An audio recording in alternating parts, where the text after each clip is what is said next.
Welcome to the Creative Play and Podcast Network. Join us as we share our favorite RPGs, one-shot games, tabletop games, reviews of items, and convention panels, and other exciting things that we run into from time to time. Sit back and enjoy the show.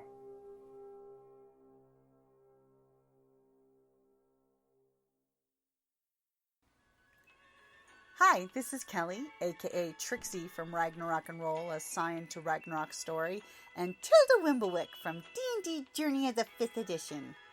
First off, I would just like to say thank you to everyone for listening to our varied adventures, as well as for rating us on iTunes and rpgpodcast.com. If you haven't rated us yet, we would greatly appreciate it if you could.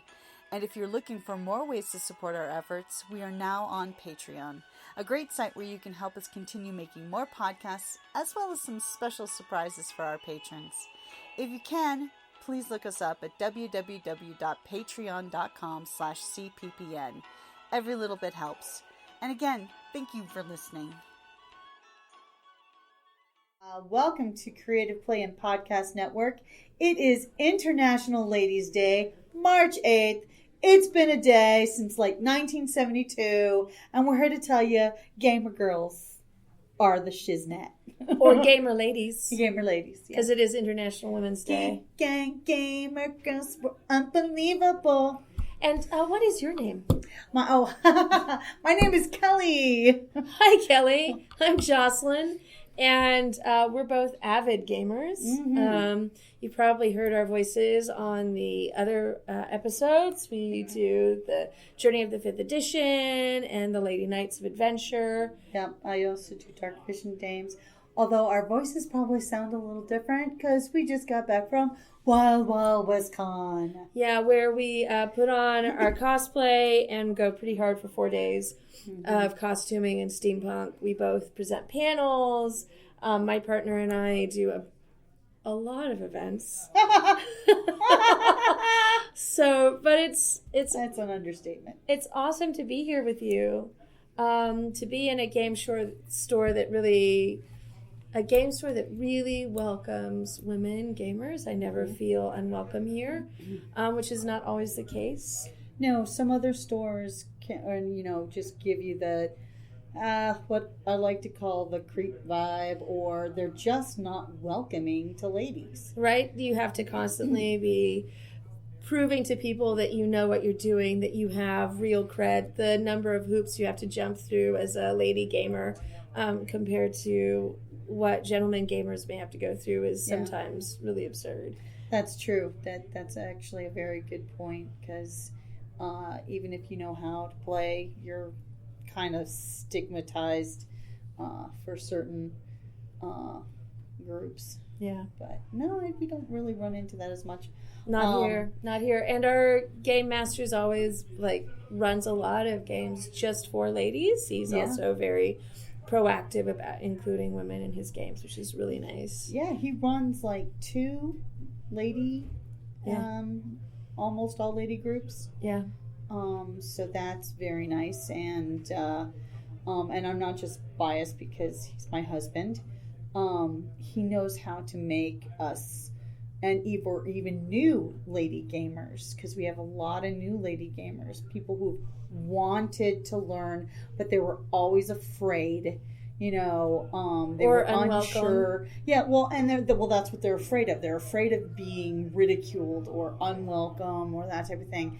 And Jim goes out of his way to make sure that that's not the case. Yeah, it is a real challenge as a lady gamer to find a game group in which you're treated just like a gamer, and but with respect too, and that there is a welcome mat laid out for newcomers regardless of gender, so that it's not that experience of coming to a group and going, hey, I'm a woman, I've always wanted a game, never been welcome, and they're like, well, too bad, so sad, we still don't want you. So we never have that problem with this group.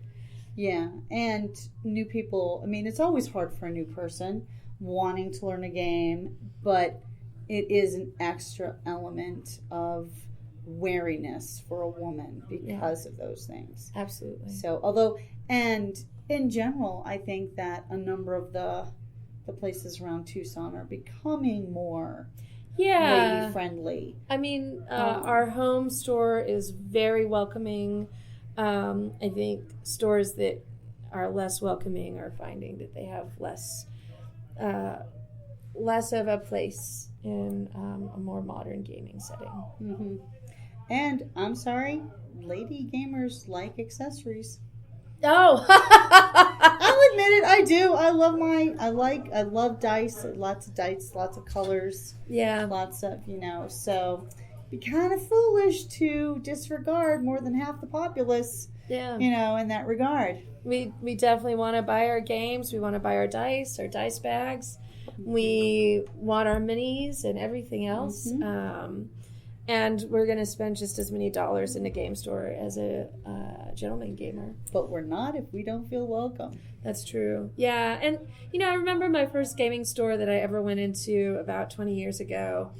And I loved really hardcore strategy games. And I'd been in chess club and I played Go. And so that was my experience coming in. And I walked into this game store. And, I mean, it went completely dead silent. Everyone stopped talking, and every person in the store stared at me. It was like walking through a gauntlet just to get up to the cash register and even ask a question.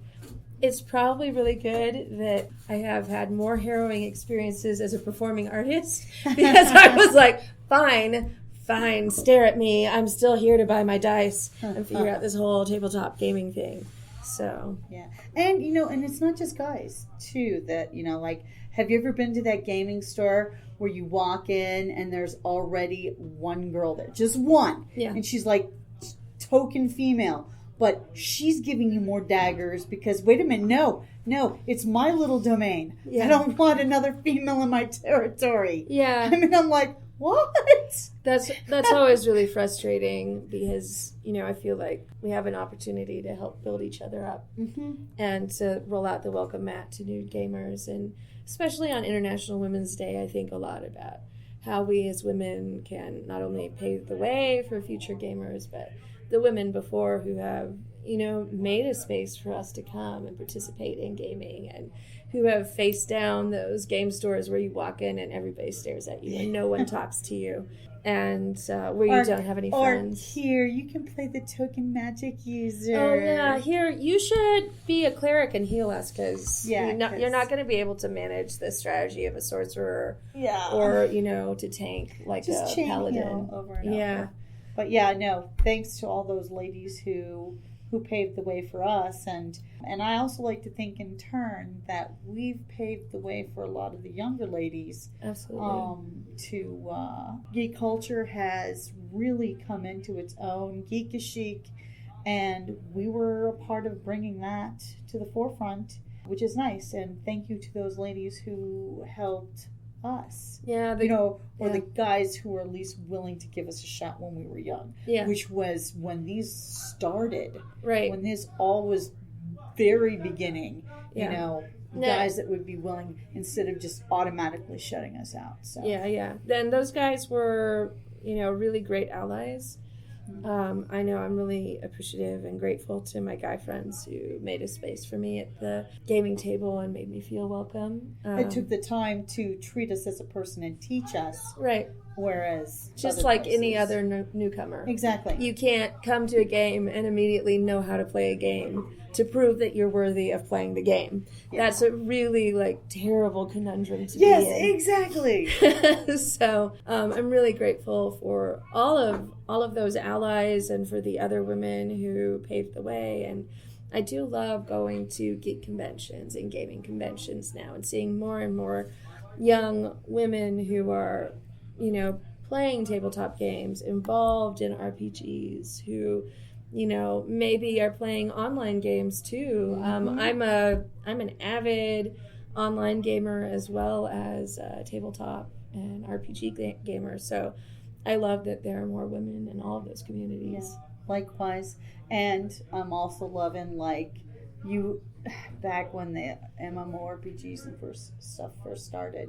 It's like where they would always have, what's are you male? Everything like, the age, sex checks, I'm like, nobody asks anymore. No. Which is awesome. It's like, why does that matter?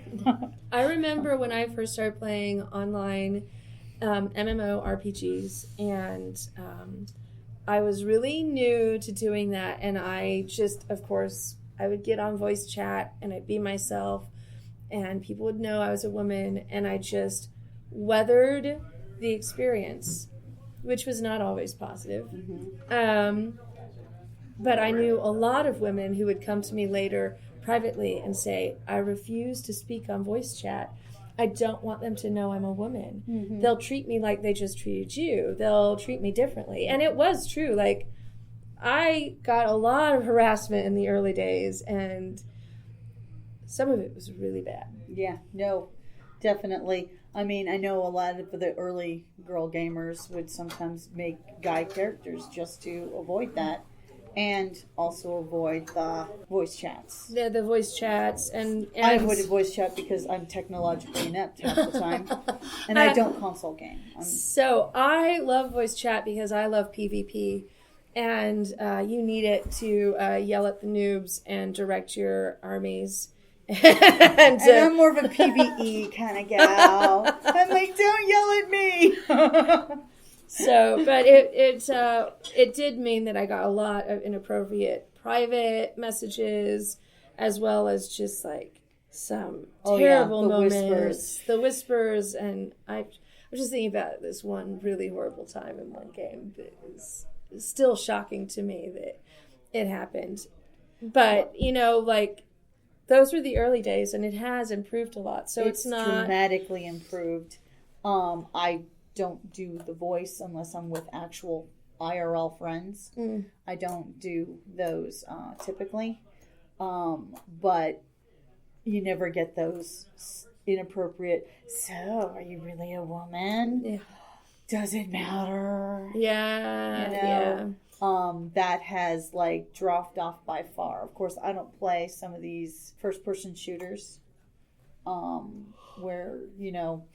where some of the age does tend to be a little lower. Yeah, a lot of the griefing I got was often from 13 and 15-year-olds, which was really strange to me at the time because I was a grown-up person. Yeah. What are you doing talking to any woman this way? But I'm old enough to be your big sister or your aunt or whatever. Why are you even allowed unchaperoned online? Yeah, exactly. Does your mother know you're saying these things? Can you give me your phone number? I'd really like to tell her what you just said to me. So I am really happy to see those improvements, and also just more visibility of female gamers has been really great. Oh yeah, yeah. King of the Nerds. The first two winners were females. One was a professional gamer. That's awesome. Good on her. I miss that show. I really do. That's so cool. That was a lot of fun. Yeah, so I think one of the nice things about gaming, we've talked a lot about the harassment, which is hard to get away from as a female gamer. It's just a reality of the experience. And I'm super happy it's improved, but I had to weather a lot of nastiness when I was in my 20s. And so, but that said, gaming has provided a lot of really empowering opportunities to go out on the imaginary field and be the leader of armies, or to be a tank, or to prove my mettle with strategy. All of those things. It's a lot more fun than chess, by the way. Oh yeah, no, I was the only girl on the chess team. Yeah, that was not fun. Although I did get to be one of the first all-female chess tournaments. That's awesome. Yeah. I was a pretty mediocre chess player, but I liked the opportunity. As was I. But and I was tenacious, so that was fun. I got to compete in that, and I didn't do very well, but I was there. That's so cool. So it was really kind of cool. Well, what's your favorite gaming experience as a woman, maybe emblematic of women in gaming? Well, let's see. I will have to actually say our last, the Ragnarok and Roll, where I played Trixie Lockhart, a scion of Loki. I really got to take that character through a complete metamorphosis, so to speak, where as a woman, sometimes you start off as one thing, but then through tragedy and through, you become a different person. And this character really has progressed to the point. Poor thing, she's broken. May she have time to recover. Yes, but, she's strong. And she's going to. That's awesome. If I ever get to play her again, Awesome. But it was really, I think, rewarding to play her. And she uses whatever she wants. She doesn't apologize to anyone of who she is and how she, it's like, there's no shame. She has no, so she does not let others dictate. Mm-hmm. She's confident in who she is. Not so much now, because she's got to get back to that point where she's a little bruised right now, emotionally and spiritually, from betrayal, most foul, by the men in her life. But she's strong, and she's gonna come back from it. She's awesome. And it's gonna give her her sense. One of my favorite moments as a female gamer that really spoke to how gaming can bring women together and how we can lift each other up. I was playing Warhammer Online. For those who remember that game, it was buggy AF. Buggy. Are we allowed to say? It was buggy as fuck. That was like some piece of shit coding sometimes, but my goodness, it was amazing. It was really intensive. There's a lot of strategy. And there were just like some women scattered throughout this community of hardcore PvPers. And we'd come together like once a week and we'd run an all women's warband. And we would sweep the field. And it was very satisfying to run those. And, we kind of traded off. Some of us loved the strategy of organizing an actual warband. And some of us just wanted to run some small instances and kick some ass. And as we used to say, we wanted to start some people in the face, which is a real PvPer way to be. So that was very satisfying. Yeah, not the PvP for me. Yeah. I tend to freeze. I'm one of those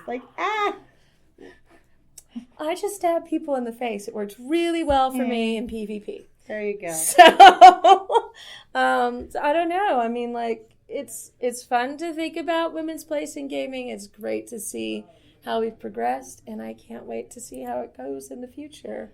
Yeah, exactly. I mean, we're as long as we continue towards equality. Yeah. We're not there yet.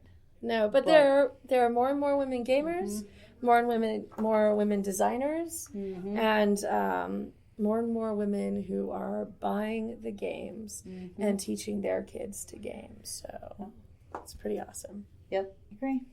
All Yay. right. Happy International Women's Day. Woohoo! Woo!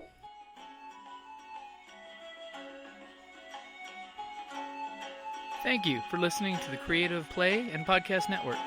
And feel free to enjoy our other shows, such as D&D Journey of the 5th Edition and Scion Ragnarok and Roll, a Scion hero to Ragnarok story. Thank you for listening.